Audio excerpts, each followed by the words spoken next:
রাসূলুল্লাহ সাল্লাল্লাহু আলাইহি সাল্লাম বলেন, প্রত্যেক পাপীকে যখন, হাদিসে মুশকাতে স্পষ্ট আছে, প্রত্যেক পাপী বান্দাকে যখন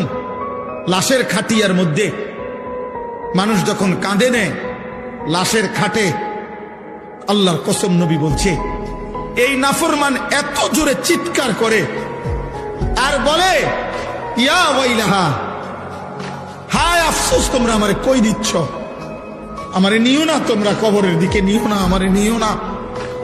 আল্লাহর কসম নবী বলছে, যদি একবার পৃথিবীর মানুষ ওই নাফরমানের লাশের খাটিয়ার চিৎকার যদি একবার জীবনে শুনতো, তা সাইকা,